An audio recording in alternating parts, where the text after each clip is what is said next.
Bismillahirrahmanirrahim. Assalamualaikum warahmatullahi wabarakatuh. Waalaikumsalam warahmatullahi wabarakatuh. Innal hamdalillah nahmaduhu wa nasta'inuhu wa nastaghfiruh wa natubu ilayhi wa na'udzu billahi min shururi anfusina wa sayyiati a'malina. Man yahdihillahu fala mudilla lahu wa man yudlil fala hadiya lahu. Wa asyhadu an la ilaha illallah wahdahu la syarika lahu wa asyhadu anna Muhammadan 'abduhu wa rasuluh. Allahumma salli wa sallim wa barik wa zid wa an'im ala habibina Muhammadin sallallahu alaihi wasallam wa ala alihi wa sahbihi wa man iktafa atharahu ila yaumiddin. Allahumma inna nas'aluka ilman nafi'a wa rizqan tayyiba wa amalan mutaqabbala.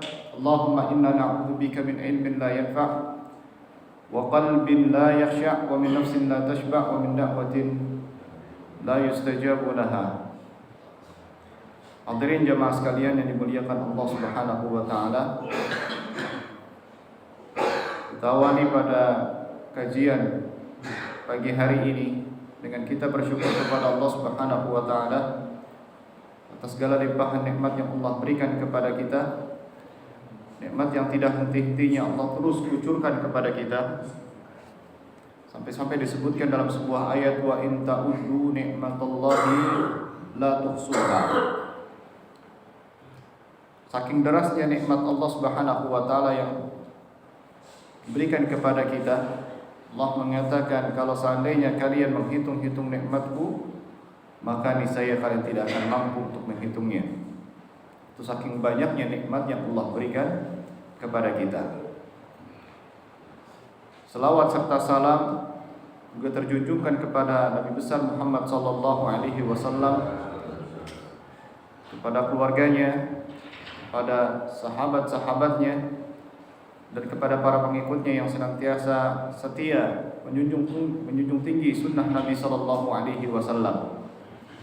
Hadirin jemaah sekalian yang dimuliakan Allah Subhanahu wa taala, pada kesempatan pagi hari ini kita akan kembali melanjutkan kajian kita bersama dengan Al-Imam An-Nawawi rahimahullah ta'ala dengan buah karya beliau Al-Arba'in An-Nawawiyah, di mana pada pertemuan yang lalu kita sedikit membahas tentang hadis yang ke-19 ya, yang insyaallah pada kesempatan pagi hari ini kita akan kembali melanjutkan faidah-faidah yang disebutkan oleh para ulama-ulama kita di dalam menjelaskan, menjabarkan hadis ke-19 ini. Baik jemaah sekalian muliakan Allah Subhanahu wa taala, dari jalan sahabat Abdullah bin Abbas radhiyallahu taala anhuma, kita sedikit mereview hadis yang sudah pernah kita bacakan di pertemuan-pertemuan sebelumnya. Dari jalan sahabat Abdullah bin Abbas radhiyallahu taala anhuma, semoga Allah Subhanahu wa taala senantiasa meridhai keduanya. Kuntu khalfan Nabi sallallahu alaihi wasallam yauman faqala inni u'allimuka kalimatin ihfazillaha yahfazka ihfazillaha tajiduhu tujahak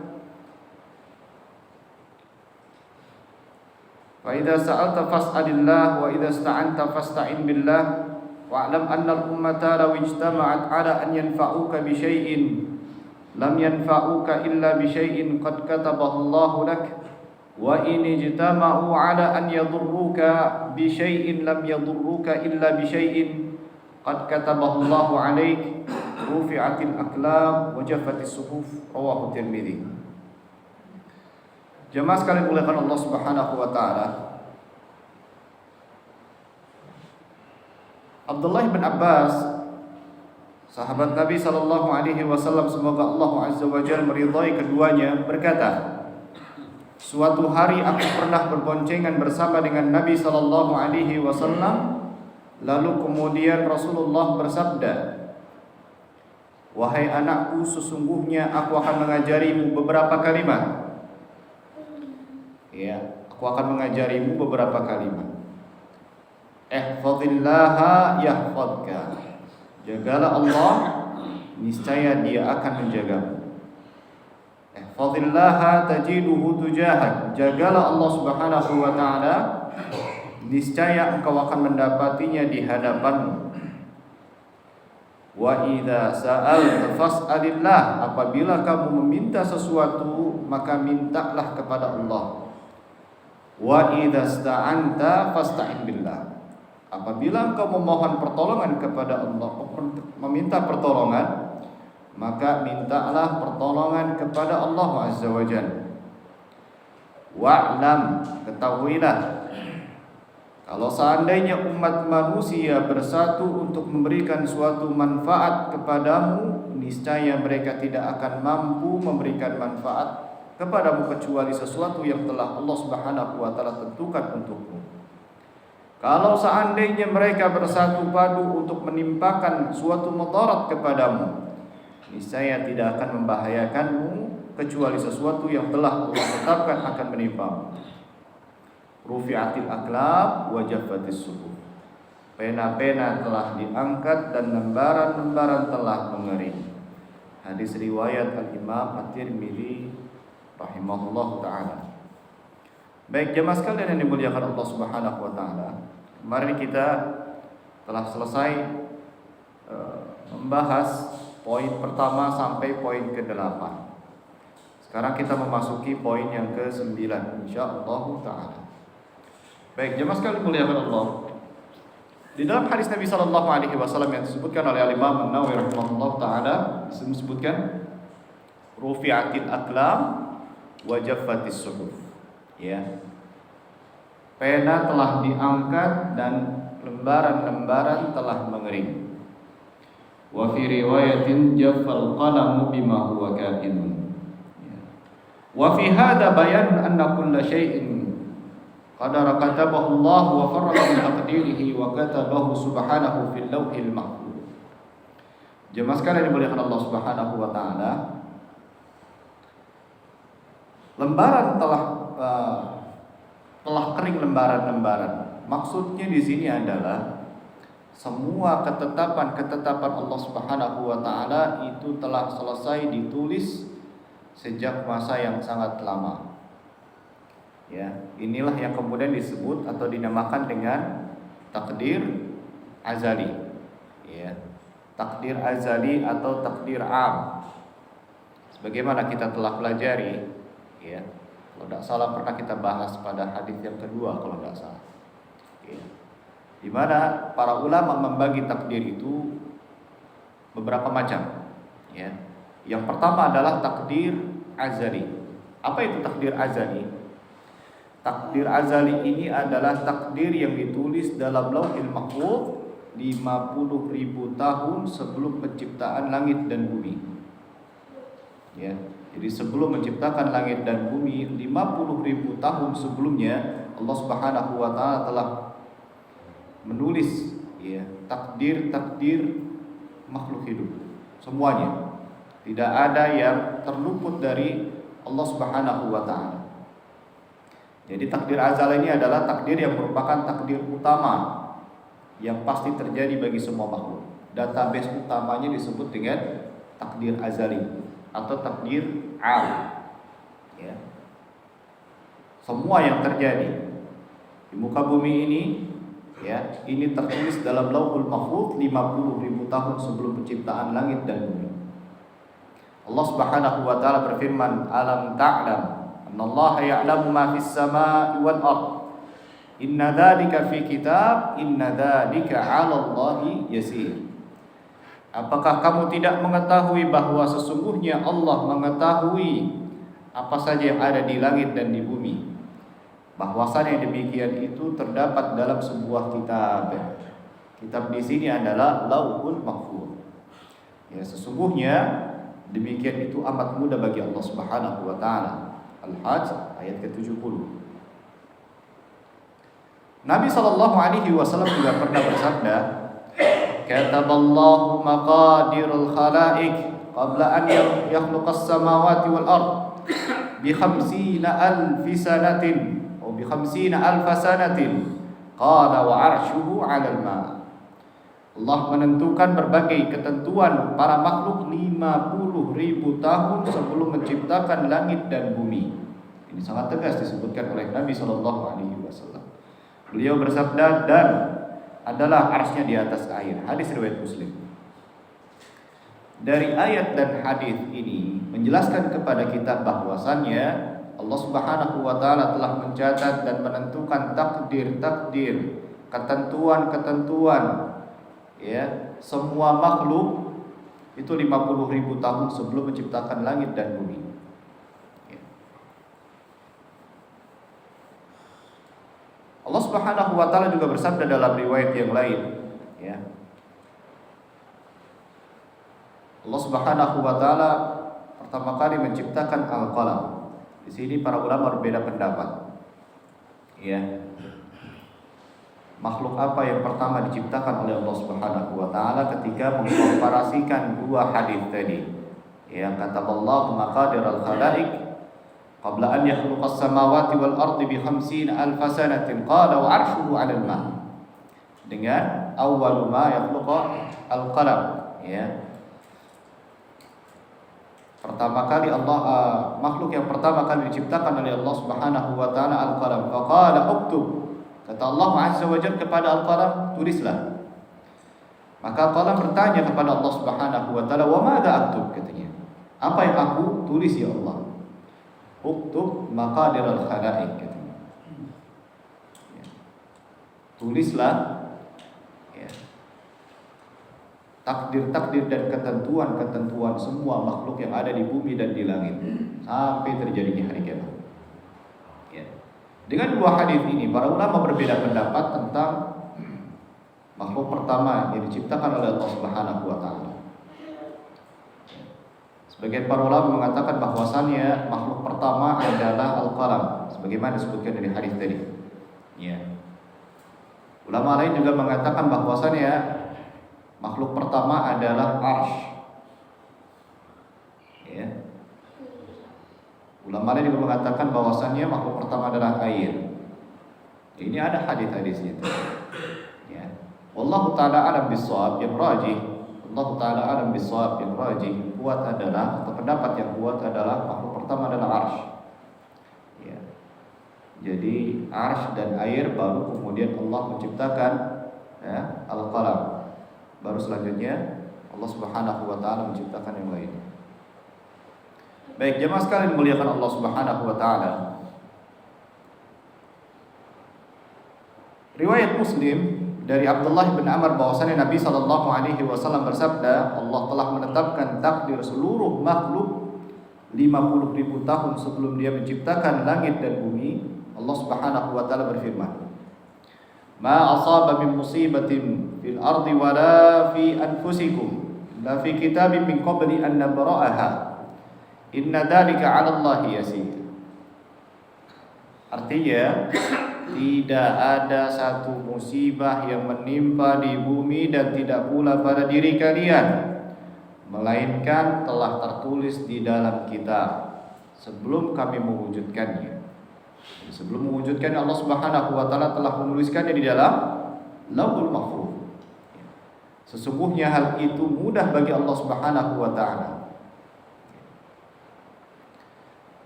Jamaah sekalian muliakan Allah Subhanahu wa taala. Dengan demikian, seorang hamba itu diperintahkan oleh Allah Subhanahu wa taala untuk, ya, berusaha meraih keselamatan. Kalau memang takdir, ya, takdir memang sudah ditetapkan oleh Allah Subhanahu wa taala 50.000 tahun sebelum penciptaan langit dan bumi. Namun juga tidak dibenarkan ketika ada seorang manusia, ya, pelaku maksiat misalnya, mencuri dan seterusnya, beralasan dengan, ya, saya sudah seperti ini karena takdir. Seakan-akan dipaksa sama Allah Subhanahu wa taala, padahal Allah Subhanahu wa taala menciptakan untuknya pilihan. Ya, pilihan untuk mencuri atau tidak mencuri, pilihan, ya, untuk berzina atau tidak berzina, ya. Allah Subhanahu wa taala, wal abdu ma'murun an yas'a li najatihi. Ya, seorang hamba diperintahkan untuk berusaha untuk meraih keselamatan. Ya. Kita tetap diminta untuk diberi pilihan sama Allah Subhanahu wa taala. Mau selamat atau enggak selamat, mau ke neraka atau mau ke surga. Makanya Allah Subhanahu wa taala kirim Nabi sallallahu alaihi wasallam dan Al-Qur'an untuk menjelaskan kepada kita mana yang hak dan mana yang batil. Ya. Mana yang hak dan mana yang batil, agar kita kemudian bisa memilih mana yang hak dan mana yang batil. Oh, ini jalan menuju ke surga, oh ini jalan menuju ke neraka. Kalau kemudian kita diberikan akal untuk bisa mencerna semua yang dijelaskan oleh Nabi sallallahu alaihi wasallam. Ya. Wa an ya'khudha fi subulil khairi wal istiqamah, serta mengambil sebab-sebab kebaikan dan istiqamah. Li'annahu la yadri madza kutiba alaihi, karena setiap dari kita tidak ada yang mengetahui ya takdir apa yang kemudian ditetapkan untuk kita. Sehingga apa? Sehingga kita berusaha. Ya, sehingga kita berusaha. Fal amru makhfiyun, ya. Karena namanya takdir itu merupakan rahasia Allah Subhanahu wa taala. Tidak ada yang mengetahui. Sehingga kewajiban bagi kita adalah berusaha dan berusaha. Ya.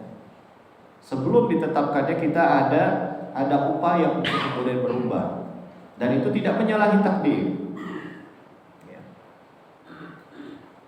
Karena kita tidak mengetahui apa yang telah ditulis bagi kita. Hadirin yang sekalian dimuliakan Allah Subhanahu wa taala. Contoh dalam ketaatan dan amal soleh, seorang hamba itu tidak ada yang tahu kalau ia itu termasuk ahli surga atau tidak. Maka dengan demikian kita tetap menjaga sholat 5 waktu. Ini adalah bentuk upaya kita ya untuk memperbanyak amalan-amalan soleh agar kemudian kita dimatikan, agar kemudian kita menjadi ahli surga. Ya. Menjauhi maksiat, perubahan dari kemaksiatan langsung kemudian ya kita bertobat kepada Allah Subhanahu wa taala. Perubahan-perubahan ini ya, ini telah ditulis oleh Allah Subhanahu wa taala dalam Lauhul Mahfuz. Karena kita nggak ada yang tahu nih ke depan kita menjadi ahli surga atau enggak. Tapi pinginnya jadi ahli surga. Dengan demikian kita berusaha dan berupaya untuk mengamalkan amalan-amalan penduduk surga. Jangan kemudian kalau sudah masuk ke dalam api neraka kemudian menyatakan, wah ini karena takdirnya Allah pinginnya iya gitu. Tapi kemarin pada saat di dunia, kenapa kok kemudian dikasih Al-Quran, dikasih Sunnah Nabi Sallallahu Alaihi Wasallam, lalu kemudian dia tidak mengamalkan? Ya. Karena ketidaktahuan kita terhadap takdir itulah ya kita bersungguh-sungguh mengambil sebab-sebab keselamatan tadi. Karena kita nggak tahu, makanya kita berusaha. Kalau kita udah tahu, ngapain kita berusaha, kan gitu ya. Tapi karena takdir ini merupakan rahasia Allah Subhanahu wa taala, tidak ada yang mengetahui satu orang pun dan tidak ada yang mengetahui satu makhluk pun. Ya. Ini yang berkenaan dengan takdir yang ada di Lauhul Mahfuz. Ada takdir-takdir yang lain disebutkan oleh para ulama, di antaranya apa? Di antaranya adalah takdir sanawi atau takdir umri. Ya, takdir umri ini adalah takdir yang ditulis oleh para malaikat ketika meniupkan roh ke dalam janin. Ya, ini breakdown dari takdir Lauhul Mahfuz. Ya. Nabi SAW bersabda, Inna ahadakum yujma'u khalquhu fi batni ummihi arba'ina yawman. Ya, hadis ini telah kita bahas di pertemuan awal-awal ketika menjelaskan Al-Arba'in An-Nawawiyah ini. Sesungguhnya salah seorang di antara kalian dikumpulkan penciptaannya dalam perut ibunya selama 40 hari. Kemudian menjadi gumpalan darah, kemudian menjadi apa? Segumpal daging. Kemudian para malaikat Allah Subhanahu wa taala mengutus malaikat untuk meniupkan ruh padanya. Ya.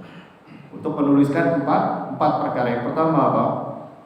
Rizkinya, ajalnya, ya, amalnya, apakah dia masuk penduduk ahli surga atau penduduk ahli neraka. Ini namanya takdir umri. Takdir yang Allah Subhanahu wa taala tulis di tangan para malaikat kemudian diturunkan ke roh dalam janin tadi. Ada juga takdir sanawi. Takdir sanawi ini adalah takdir yang berlaku tahunan. Ini juga menjadi breakdown dari database pertama, yaitu Lauhul Mahfuz tadi, di mana Allah Subhanahu wa taala menetapkan takdir yang berlaku tahunan ini ditulis kejadian setahun ke depan setiap malam Lailatul Qadar. Makanya disebut Lailatul Qadar karena di sana Allah Subhanahu wa taala menentukan takdir setiap makhluk-makhluknya untuk 1 tahun ke depan. Namanya apa? Takdir sanawi, ya. Dan yang terakhir adalah takdir yaumi. Namanya apa? Takdir yaumi. Yaumi itu apa? Harian. Ya. Takdir yang berlaku harian. Allah Subhanahu wa taala berfirman, "Kullu yaumin huwa fi sya'n." Setiap waktunya Allah Subhanahu wa taala dalam kesibukan. Ya, perlu diperhatikan bahwa di antara 4 takdir ini, takdir utamanya adalah takdir azali tadi. Ya, takdir yang tertulis di Lauhul Mahfuz. Sedangkan 3 takdir yang lainnya, umri, sanawi, dan yaumi adalah takdir yang bisa berubah-ubah. Ya. Takdir yang bisa berubah-ubah. Perubahan-perubahan tadi di dalam takdir yang 3 tadi, takdir umri, sanawi, dan yaumi, itu telah tertulis di dalam Lauhul Mahfuz. Ya. Yang tadinya misalnya gagal misalnya, lalu kemudian berhasil. Ya. Perpindahan dari gagal dan berhasil ini karena doanya dia misalnya.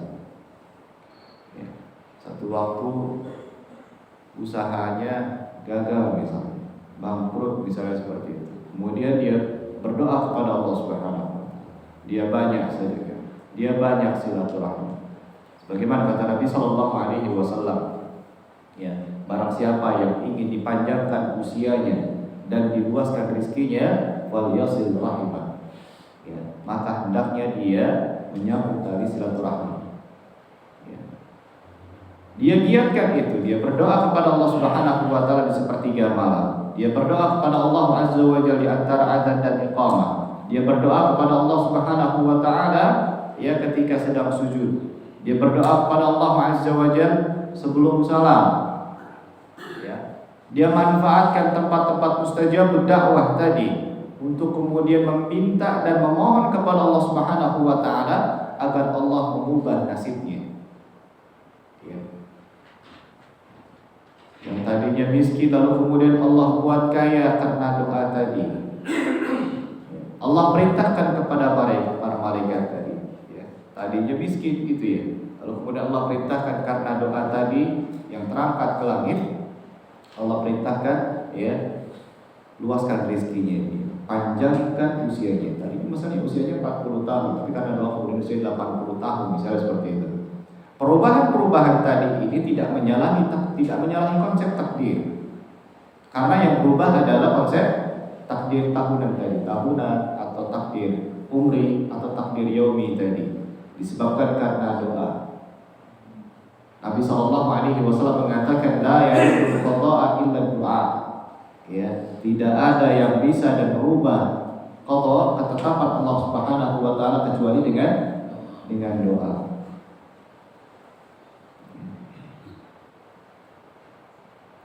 Bisa dipahami ya, perubahan takdir ini ya, umri, sanawi, dan yaumi ini tertulis dalam takdir azali. Dan perubahan-perubahan tadi itu ditulis oleh Allah Subhanahu wa taala di dalam takdir azali tadi, di Lauhul Mahfuz. Masalahnya tidak ada di antara kita dan malaikat dan Nabi sallallahu alaihi wasallam, tidak ada yang mengetahui isi dari catatan-catatan dalam Lauhul Mahfuz. Tidak ada yang tahu. Ya, tidak ada yang tahu. Karena kita tidak mengetahui takdir kita, maka ya tidak di antara kita yang tidak mengetahui takdir kita, maka upaya kita adalah berusaha. Seperti itu ya. Orang sakit apa misalnya? Sakit kanker misalnya. atau stroke misalnya. Alhamdulillah min dzalik. Nasallallahu alaihi wal afiyah. Semoga Allah Subhanahu wa taala jaga kita semua di sini dari penyakit-penyakit tersebut. Tidak ada orang yang mau sakit kanker, tidak ada orang yang mau dengan sakit stroke dan seterusnya. Ya. Tapi kewajiban kita adalah untuk menjaga diri kita. Doa kepada Allah Subhanahu wa taala, jaga tubuhnya dari makanan-makanan ya, yang dapat menyebabkan penyakit-penyakit tersebut datang, gitu ya. Jangan makan aja udah itu kena takdir itu misalnya ya. Nah, sampai kolesterolnya tinggi, darahnya tinggi, menyalahin takdir. Ini takdir Allah Subhanahu wa taala. Lah kemarin kemana pas lagi makan? Ya. Lagi makan durian udah gitu darahnya lagi tinggi-tingginya, kolesterol lagi tinggi-tingginya, durian mahayu aja gitu ya. Sayang ini mah setahun sekali panennya gitu. Ya, udah tepar di rumah sakit nyalahin takdir. Ya. Padahal kemarin sempat mikir dia makan enggak ya, makan enggak sayang. Nah, kegoda akhirnya di situ ya. Tapi yang seperti itu tidak lepas dari yang namanya takdir azali itu. Ya, takdir azali. Tapi Allah Subhanahu wa taala ya, itu menciptakan akalnya dia untuk kemudian bisa memilih mana yang sehat, mana yang buat dia sakit. Bisa dipahami? Nah,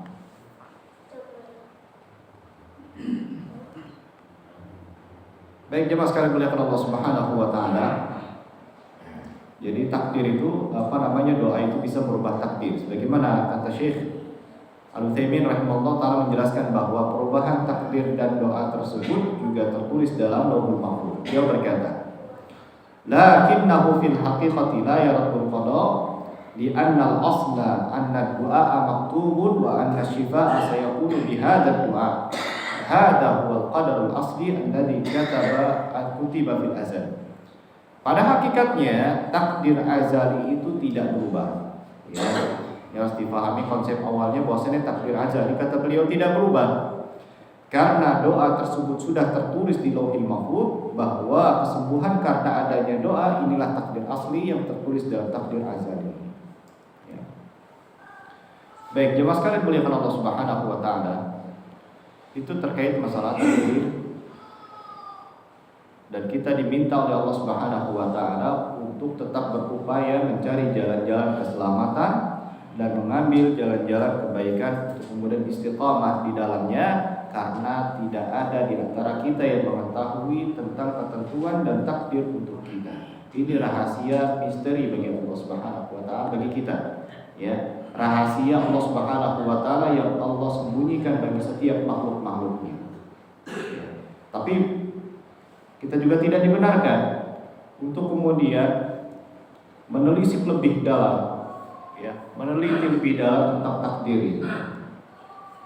Ya, berlebihan dalam menganalisis, meneliti tentang konsep takdir, gak ada yang tahu, gitu. Jadi gak perlu dibahas secara mendetail, dalam dan seterusnya. Kewajiban kita adalah menjalankan apa yang Allah Subhanahu wa taala perintahkan. Allah kasih kita akal untuk kemudian bisa mencerna apa yang disampaikan oleh Allah Subhanahu wa taala dalam Al-Qur'an, apa yang dijelaskan oleh Nabi sallallahu alaihi wasallam, lalu kemudian dijelaskan oleh para ulama-ulama kita. Baik, jemaah sekalian muliakan Allah Subhanahu wa taala. Kita lanjutkan. Faedah selanjutnya, Nabi sallallahu alaihi wasallam mengatakan, "Wa'lam annal ummata law ijtama'at 'ala an yanfa'uka bi syai'in lam yanfa'uka illa bi syai'in qad katabahu Allahu lak wa in ijtama'u 'ala an yadurruka bi syai'in lam yadurruka illa bi syai'in qad katabahu Allahu 'alaik." Ketahuilah, ini nasihatnya sangat bagus sekali, ya. Kalau seandainya umat manusia bersatu padu untuk memberikan suatu manfaat kepadamu, niscaya mereka tidak akan mampu memberikan manfaat kepadamu kecuali sesuatu yang telah Allah Subhanahu wa taala tentukan untukmu. Kalau seandainya mereka bersatu padu untuk menimpakan suatu mudarat kepadamu, niscaya tidak akan membahayakanmu kecuali sesuatu yang telah Allah tetapkan akan menimpamu. Nabi sallallahu alaihi wasallam menjelaskan kepada kita bahwasannya Ya. Anna kullama yusibul abdu mimma yadhurruhu wa yanfa'uhu fi dunyahu muqaddarun alaih. Ya, bahwasanya segala apa yang menimpa manusia, yang menimpa kita semua nih, ya, baik itu yang sifatnya mudarat atau yang sifatnya manfaat di dunia, ya, sesungguhnya itu telah ditentukan oleh Allah Subhanahu wa taala. Musibah yang menimpa kita, ujian yang menimpa kita, entah itu sakit atau kesulitan, ditinggalkan orang yang dicintai, ya. Ini adalah hal-hal yang tidak kita harapkan, ya. Tetapi kalau kita pahami dengan baik bahwasanya Allah Subhanahu wa taala tidaklah menciptakan sesuatu kecuali Allah Subhanahu wa taala telah tuliskan, ya. Wala yumkin an yusibaka amrun lam yaktubuhu Allah. Dan kita harus paham bahwasanya tidak mungkin, ya, sesuatu menimpa kita itu tidak ditulis oleh Allah Subhanahu wa taala. Belum ditakdirkan. Enggak mungkin itu. Jadi pasti itu sudah dituliskan oleh Allah Subhanahu wa taala. Kita sudah berusaha sehat gitu kan ya. Tapi ternyata tetap sakit misalnya seperti itu. Sudah dijaga-jaga tetap sakit gitu. Ya. Sudah diantisipasi agar tidak krisis misalnya. Tapi qadar Allah, ya, dengan cara lain terbakarlah rumahnya misalnya, dicuri misalnya, ya. Kita yakin bahwasannya semua ini telah ditulis oleh Allah Subhanahu wa taala dan telah ditakdirkan oleh Allah Azza wa Jalla.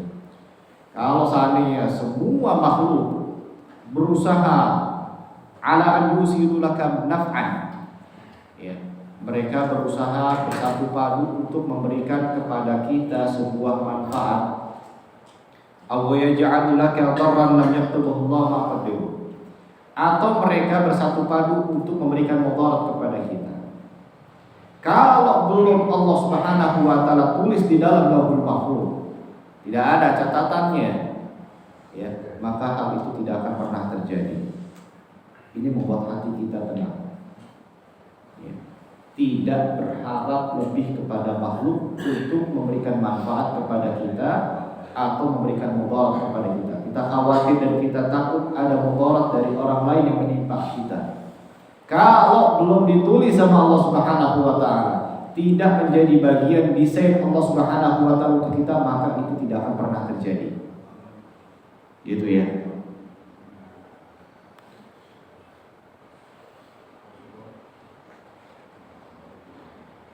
Berkata Imam Ibnu Rajab rahimahullah taala, fa innal 'abda idza 'alima anna yusibahu illa ma katabahu Allah lahu min khairin wa sharrin wa naf'in wa dhurrin wa anna ijtihad al-khalqi kullihim 'ala khilafil maqdur ghairu mufidil battah. Ketahuilah bahwasannya seorang hamba ketika mengetahui bahwasannya tidak akan menimpa kepada dia kecuali apa-apa yang telah dituliskan kepada dari Allah Subhanahu wa taala kepada kita tentang kebaikan atau tentang mudarat, manfaat, ya, sebuah keburukan. Lalu kemudian, ya, semua makhluk berusaha bersatu padu untuk berupaya, ya, memberikan sesuatu kepada kita ala khilafil maqdur. Ini bertentangan dengan apa yang telah dituliskan oleh Allah Subhanahu wa taala. Yakinilah tidak akan pernah bermanfaat dan tidak akan pernah terlaksana. Jadi tidak perlu khawatir. Ya, tidak perlu khawatir dan tidak perlu bersedih ketika, ya, alima hina idzin anallaha wahdahu huwadh-dharru an-nafi'. Dari sini kita paham bahwasanya Allah Subhanahu wa taala adalah satu-satunya zat yang memberikan mudarat atau memberikan manfaat. Artinya kalau kita sakit itu datangnya dari, ya, Allah Subhanahu wa taala telah menakdirkan kepada kita. Atau memberikan manfaat, Allah Subhanahu wa taala memberikan manfaat tersebut. Allah yang kasih dan Allah yang menghalangi. Fa aujaba dzalika lil 'abdi tauhid rabbih azza wa jalla. Kalau kita sudah memahami konsep takdir ini dengan baik, ya, segala sesuatu yang menimpa kita, baik itu dari kebaikan maupun dari keburukan, itu semua adalah bagian dari takdir Allah Subhanahu wa taala, maka hal tersebut mewajibkan bagi kita untuk mentauhidkan Allah Subhanahu wa taala. Ya, mentauhidkan Allah Subhanahu wa taala. Fokus beribadah kepada Allah Subhanahu wa taala, fokus mengharapkan ridhonya Allah Azza wa Jalla. Ya, fokus menjaga batasan-batasan yang telah Allah Subhanahu wa taala tuliskan untuk kita, yang Allah tetapkan untuk kita. Fa innal ma'buda innama yaqsidu bi ibadatihi jalbal manafi' wa daf'al madar. Ya. Karena yang diibadahi, maksudnya Allah Subhanahu wa taala, itu bermaksudkan kepada kita untuk beribadah kepada Allah Subhanahu wa taala, salah satunya adalah jalbal manafi', untuk meminta atau mendapatkan manfaat dari Allah Subhanahu wa taala. Kita beribadah untuk mendapatkan ridhonya Allah Azza wa Jalla. Ada manfaat di sana. Untuk mengharapkan surganya Allah Subhanahu wa taala, agar Allah memberikan keberkahan dalam kehidupan kita, agar Allah meluaskan rezeki kita. Ini salah satunya tujuan kita beribadah, agar Allah menurunkan ridhonya kepada kita. Ya, agar Allah ridho, agar Allah berkenan, ya, agar Allah memberkahi kita. Wa daf'al madar. Allah Subhanahu wa taala juga menjaga kita dari hal-hal yang tidak kita sukai. Gitu ya. Banyak istighfar, perbanyak taubat, gitu ya. Lalu kemudian banyak bersedekah. Harapannya apa? Agar Allah Subhanahu wa taala menjaga kita. Ya, kita menjadi salih. Ya, ketika kita menjadi salih, Allah Subhanahu wa taala akan jaga keturunan-keturunan kita. Wa kana abuhuma shalihan. Ya, ketika kita berusaha untuk saleh dan mengikhlaskan ibadah kita kepada Allah Subhanahu wa taala, maka otomatis Allah pun akan menjaga kita, dan Allah juga akan menjaga keturunan kita. Walihada dzamallahu man ya'budu man la yanfa' wa la yadur. Di sini juga menjadi celaan. Ya. Celaan kepada mereka-mereka yang beribadah kepada zat yang tidak memiliki sedikit pun untuk memberikan manfaat atau yang menghalangi dirinya dari mudarat. Patung misalnya, pohon misalnya, ya, atau malaikat makhluk misalnya. Ada yang beribadah kepada pohon, ada yang beribadah kepada nabi, ada yang menyembah malaikat, ada yang menyembah dewa. Yang semua ini tidak bisa memberikan manfaat dan tidak bisa memberikan mudarat. Ya. Lalu untuk apa disembah kalau tidak bisa memberikan manfaat atau menghalangi dirinya dari mudarat? Wala yughni an 'abidihi syai'an. Ya, dan tidak bermanfaat untuk orang yang beribadah tadi ya sedikit pun. Faman ya'lamu annahu la yanfa' wa la yadur wa la yu'ti wa la yamna'u ghairallah aujaba dzalika ifradahu bil khauf war raja' wal mahabbah. Kalau kita sudah tahu zat yang menuliskan semua takdir-takdir ini, ya, dan tidak akan bisa orang itu memberikan manfaat kepada kita, atau tidak ada satupun yang dapat memberikan mudarat kepada kita kecuali apa yang Allah Subhanahu wa taala telah tetapkan dan Allah tulis di Lauhul Mahfuz, baru terjadi. Ya. Orang berusaha untuk membunuh kita nggak bakal bisa kecuali Allah Subhanahu wa taala telah tuliskan. Ya. Orang memberikan gangguan kepada kita, gangguan tersebut tidak akan bermanfaat sedikit pun kecuali gangguan tersebut telah dituliskan oleh Allah Subhanahu wa taala. Nah, fokus kita adalah beribadah kepada Allah Subhanahu wa taala. Sehingga jemaah sekalian muliakan Allah, hati kita tenang. Ya, hati kita tenang. Fokus saja beribadah, ya. Dan gak usah khawatir dari apa yang ada, ancaman dari eksternal misalnya. Ya. Tetap berupaya untuk mengambil sebab-sebab jalan untuk menuju keselamatan, gitu kan ya. Nah, tapi dari situ juga tidak perlu khawatir, gitu. Karena Allah Subhanahu wa taala yang memberikan manfaat dan Allah Subhanahu wa taala yang menghalangi dari mudarat itu, bukan makhluk. Fatawakkal 'ala Allah. Ya, kata para ulama-ulama kita, setelah kita memahami tentang konsep takdir tadi, ya, maka hendaknya kita menyandarkan diri kita sepenuhnya hanya kepada Allah Azza wa Jalla. Jangan bertawakal sama makhluk. Yang makhluk itu tidak bisa memberikan manfaat atau menghindarkan dari diri kita mudarat. Satu-satunya hanya Allah Azza wa Jalla. Maka hendaknya kita menyandarkan diri kita sepenuhnya hanya kepada Allah Subhanahu wa taala dengan penyandaran yang jujur. Waqta raja'aka bil khalqi. Putuskan, ya, putuskan harapan kepada makhluk. Sudah tidak lagi butuh sama makhluk. Subhanallah. Semakin tinggi tauhid seorang hamba, semakin dia tidak butuh kepada makhluk. Yang dia butuhkan hanya kepada Allah Subhanahu wa taala. Harapannya hanya kepada Allah Azza wa Jalla. Ya. Wasta'in billahi duna khalqihi. Di dalam hadis ini Nabi sallallahu alaihi wasallam mengajarkan kepada Abdullah bin Abbas dan mengajarkan kepada kita semua untuk senantiasa setelah memahami takdir, ya, setelah memahami konsep takdir ini, untuk meminta pertolongan hanya kepada Allah Subhanahu wa taala. Ya. Udah tahu nih Allah yang kasih kita manfaat nih, ya. Allah yang menuliskan takdir untuk kita nih, ya. Allah yang mengatur hidup kita semua nih. Maka minta tolongnya sama Allah Subhanahu wa taala. La yaruddul qada'a illa ad-du'a. Tidak ada yang mampu merubah takdir dan ketetapan itu qada, ya, kecuali Allah Subhanahu wa taala. Wa qaddim ta'atahu 'ala ta'ati khalqihi.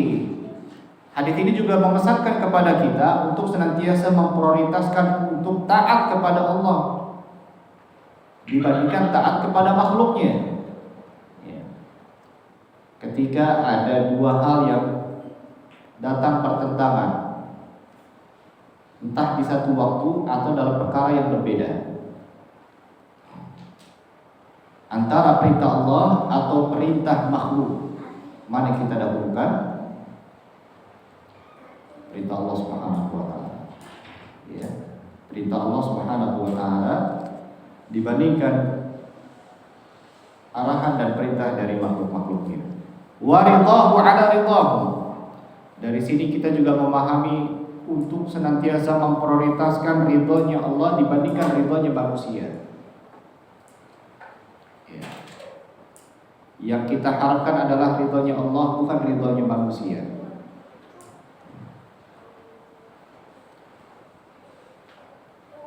Dan hati-hati kalau Allah Subhanahu wa taala, atau hati-hati terhadap murkanya Allah Subhanahu wa taala.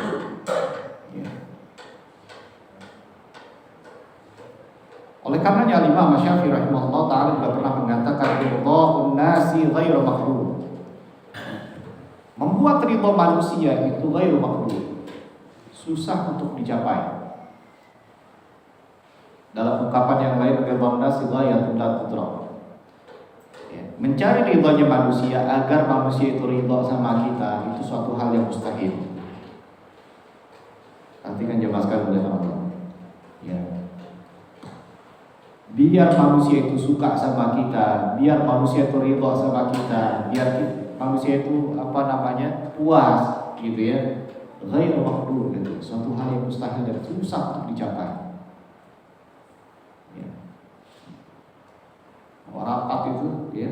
Nah, itu susah, untuk satu kata itu susah, gitu ya. Ridho nasi ghayat la tudrak, gitu ya. Ridhonya manusia itu susah untuk ditakar, susah untuk dicapai. Umat kita. Makanya dalam hal ini, ya, capailah atau raihlah ridhonya Allah Subhanahu wa taala. Wala ma'mur, ya. Mengharapkan ridhonya Allah Subhanahu wa taala itu susah untuk ridhonya manusia itu susah untuk digapai.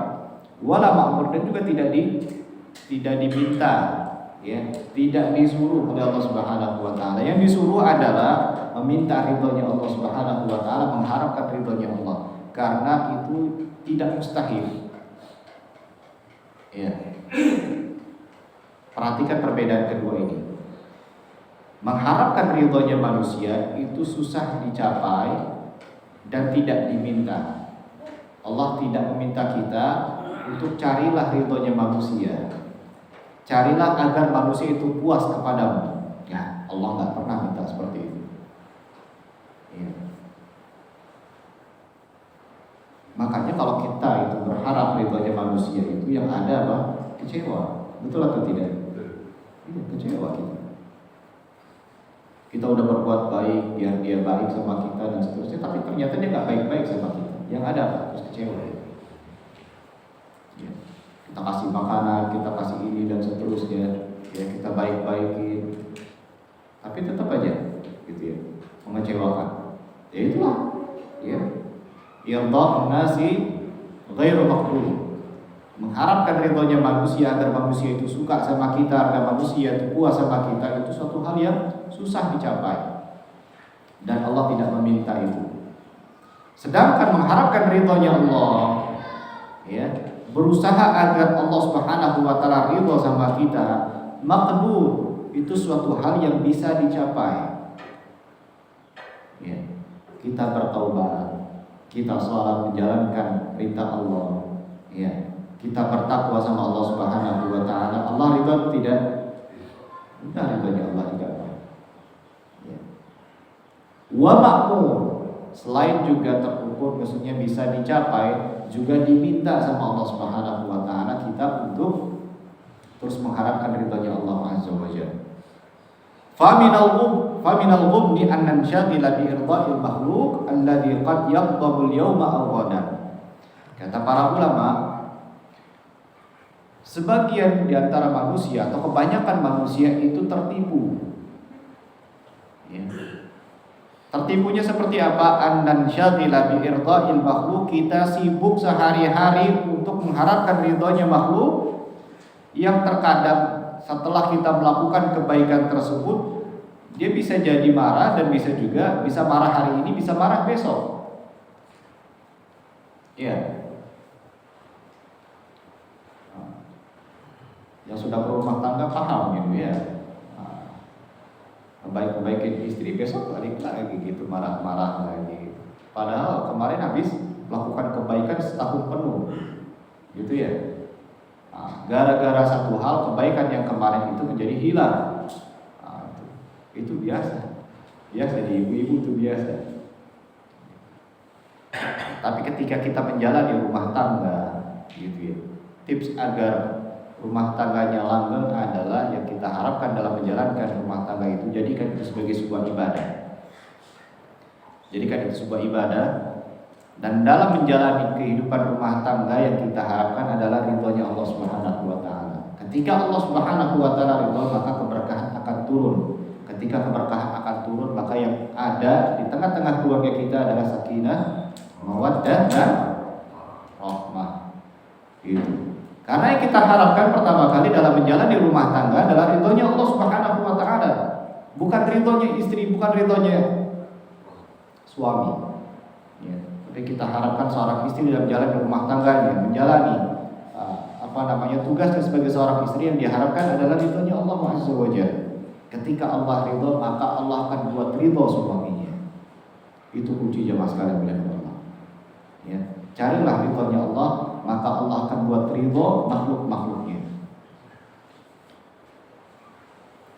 Kalaupun seandainya seorang manusia, ya, dia sibuk sehari-hari untuk membuat ridho orang-orang yang ada di sekitarnya, ya, yang belum tentu dia berlaku baik sama kita. Kadang gak sesuai, kadang marah, kadang kecewa, kadang seterusnya. Padahal kita sudah berlaku baik. Kalaupun seandainya dia puas, falan yuqaddima ridhahu naf'an wa la daf'an. Dia tidak akan bisa memberikan manfaat dan mudarat kepada kita ataupun menghalangi dari mudarat. Wa naf'al an ridallahu alladhi idza radiya. Berbeda dengan ketika kita mengharapkan ridhonya Allah Subhanahu wa taala. Ya. Ketika Allah Subhanahu wa taala ridha, maka Allah Subhanahu wa taala akan bukakan kebaikan di dunia dan di akhirat. Ya. Ketika kita mengharapkan ridhonya Allah, maka Allah Subhanahu wa taala akan buka kebaikan-kebaikan yang ada di dunia dan di akhirat.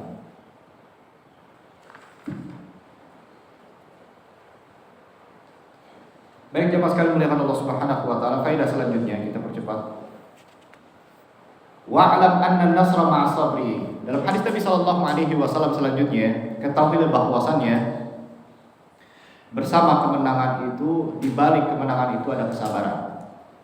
Ya. Jadi kemenangan itu baru diterima atau baru didapat oleh seorang hamba, ya, itu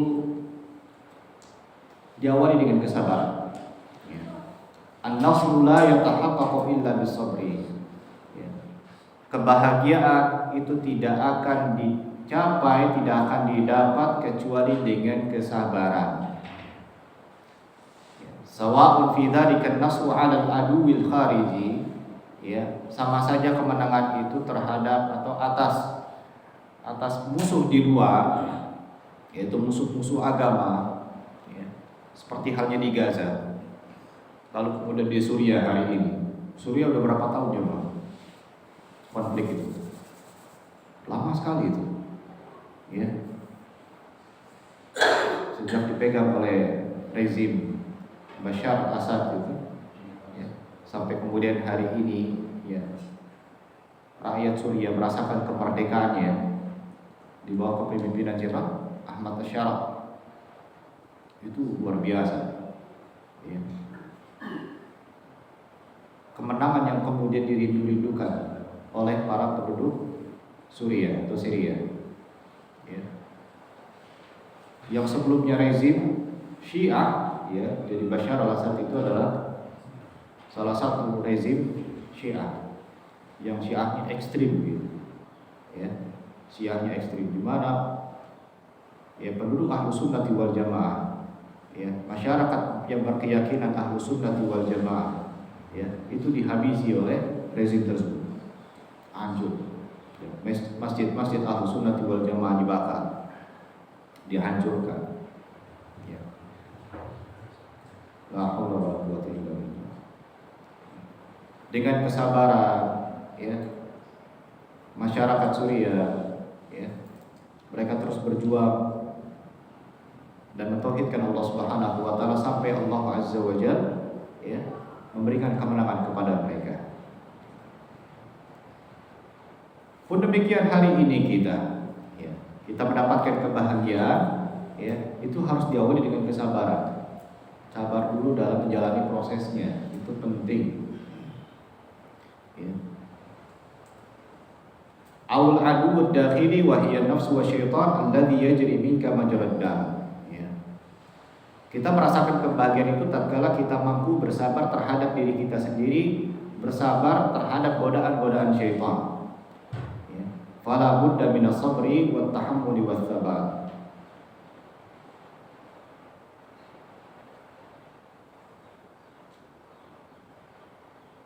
Seseorang yang ingin sehat dari sakitnya, maka dia harus bersabar untuk minum obat terlebih dahulu, ya. Sabar untuk minum obat, sabar untuk kemudian hidup sehat setelah sebelumnya dia tidak hidup sehat, ya. Kesabaran ini kunci jemaah sekalian. Kesabaran ini kunci untuk mendapatkan suatu hal yang bahagia, senang, itu perlu dengan effort, ya. Effort. Termasuk di sini kita belajar, gitu ya, menuntut ilmu. Butuh sabar atau tidak? Butuh sabar, ya, butuh sabar.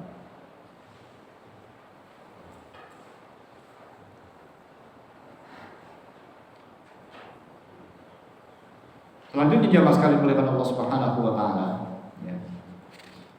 Kata Imam Ibnu Rajab rahimahullah ta'ala, wa'lam anna nafsaka bimanzilati dabbatika. Kata beliau, ketahuilah bahwasannya jiwamu ini seperti halnya hewan tunggangan.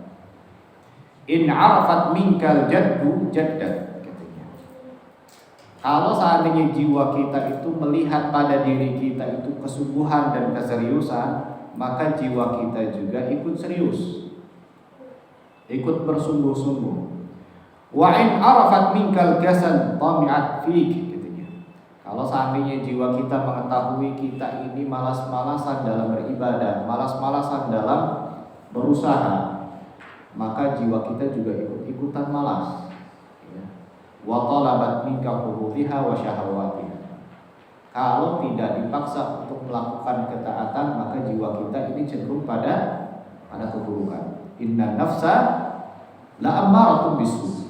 Karena sesungguhnya jiwa manusia itu cenderung atau condong pada syahwat, ya, cenderung pada hal-hal yang disukai. Fala tutawik nafsaka fa innaha idza ra'at minka takhadulan izdadat fi talabiha al-uyunatu war-raha wa in ra'at minka syiddah tawatka. Ya. Jadi ketaatan ini terkadang satu waktu butuh dipaksa. Kita lagi seru-serunya kerja gitu ya, ada berkumandang, paksa diri kita untuk kemudian melakukan ketaatan tersebut. Jangan paksakan diri, maksudnya jangan mengikuti hawa nafsu kita. Karena lagi seru ini mah, ya, dagangan lagi rame-ramenya gitu. Kemudian lalai kita dari ketaatan kepada Allah Subhanahu wa taala. Ya. Masa muda lagi enak-enaknya gitu, foya-foya, ya, bebas dan seterusnya. Ya. Maka sekali-kali waktu perlu dipaksa diri kita itu. Paksa untuk puasa, paksa untuk sholat tepat pada waktunya, ya, paksa untuk sholat berjamaah, paksa untuk bersedekah, gitu. Perlu dipaksa.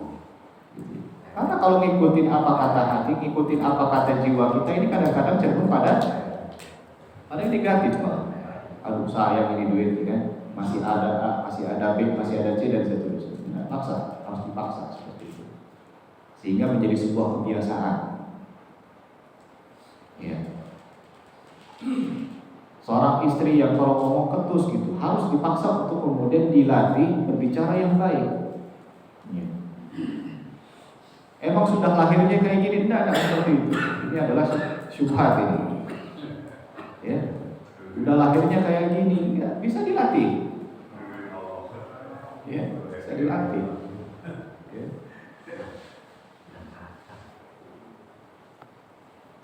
Dalam sebuah syair mengatakan wan nafsu katifli. Ya, manusia atau jiwa itu seperti halnya kayak anak kecil. Intahmilu syabba ala hubbir ratab. Kalau kita nggak tega-tega untuk kemudian melepas seorang anak itu, yang memang sudah harusnya disapih dia, harus dipaksa atau tidak? Dipaksa, ya. Entah dikasih apa itu namanya, brotowali ya. Brotowali. Walaupun orang tuanya nggak tega, dia nangis dulu, ya atau tidak? Iya, harus dipaksa. Nah, karena jiwa itu seperti itu, seperti anak kecil. Yang kalau nggak diberhentiin, nggak dipaksa untuk berhenti dan pindah ke yang lain, maksudnya disapih tadi, ya udah dia akan terus seperti itu, dia akan netek dan nyusu terus sampai dewasa, ya, sampai besar, karena tidak dipaksa dan tidak dilatih tadi. Ya sudah 2 tahun ini kasih brotowali lagi sekali, 2 kali, 3 kali, besok udah nggak mau lagi, akhirnya tumbuh besar.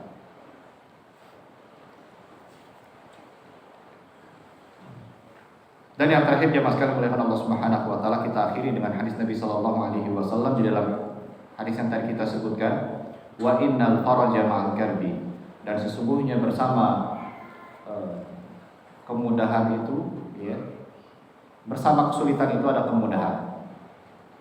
Setiap kesulitan itu pasti Allah gandengkan dengan yang namanya kemudahan.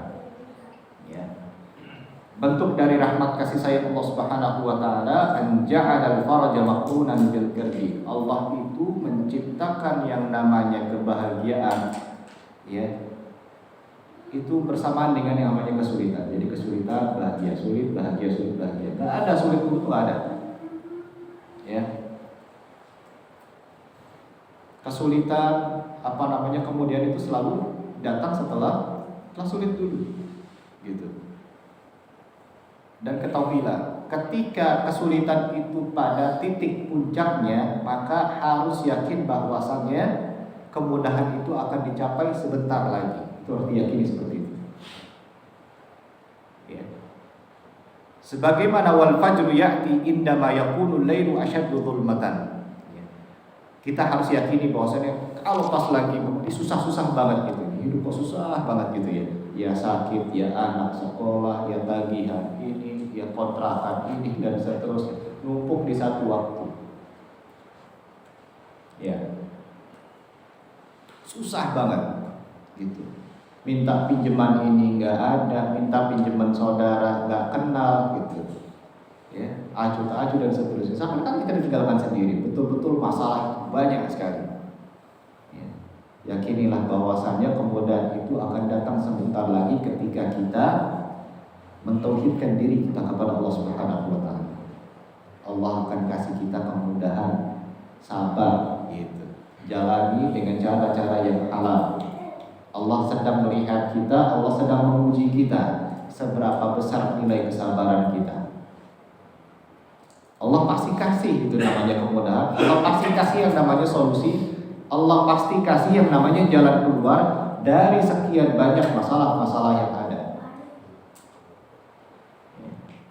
Sebagaimana Allah Subhanahu wa Ta'ala menciptakan al-fajar, fajar subuh gitu ya. Setelah malam yang gelap gulita, di situ muncul yang namanya terbitnya matahari atau sinar fajar itu. Biasanya kalau pagi-pagi sudah muncul namanya sinar fajar. Pasti muncul yang namanya fajar. Nah, harus kita yakini seperti itu. Di dalam menghadapi masalah-masalah kehidupan kita, pasti Allah Subhanahu wa Ta'ala akan memberikan jalan dan solusi pada akhirnya. Tidak mungkin Allah Subhanahu wa Ta'ala menzalimi hambanya. Ini yang dapat saya sampaikan pada kesempatan kali ini. Semoga faedah-faedah yang disampaikan ulama-ulama kita ini bermanfaat untuk kehidupan kita dan menambah ketakwaan kita kepada Allah Subhanahu wa Ta'ala. Kurang lebihnya mohon maaf. Kita akhiri pertemuan kali ini dengan ucapan kafaratul majlis. Subhanallah wa bihamdika asyhadu an la ilaha illa anta astaghfiruka wa atubu ilaik. Assalamualaikum warahmatullahi wabarakatuh.